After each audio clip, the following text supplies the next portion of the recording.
ये है भारत के बजट 2026 का सार। तो देखिए, वित्त मंत्री निर्मला सीतारमण ने हाई स्पीड रेल और एआई मिशन जैसे बड़े बड़े वादे तो कर दिए हैं, एक शानदार भविष्य की तस्वीर दिखाई है। पर सवाल ये है कि क्या असलियत भी उतनी ही शानदार है? क्योंकि जब आप इन घोषणाओं से हटकर आंकड़ों को देखते हैं ना, तो कहानी कुछ और ही लगती है। देखिए, पहली बात, मध्यम वर्ग को इनकम टैक्स में कोई राहत नहीं मिली, जीरो।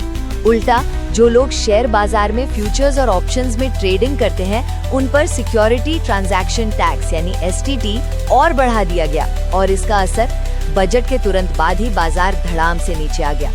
अब आते हैं दूसरी बात पर, और ये बहुत जरूरी है। घोषणाओं और असल में जो पैसा दिया गया, उसमें जमीन आसमान का फर्क है। जैसे शिक्षा और स्वास्थ्य के लिए जीडीपी का जितना प्रतिशत मिलना चाहिए था, उससे बहुत कम मिला है।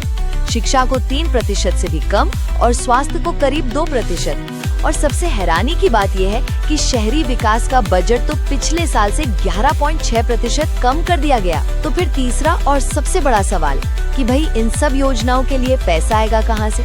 सरकार की कमाई का हिसाब किताब देखिए, सबसे बड़ा हिस्सा लगभग 24% उधार से आता है, और उसके बाद हम जैसे आम लोगों का दिया इनकम टैक्स और जीएसटी, जो मिलकर बनता है 36%।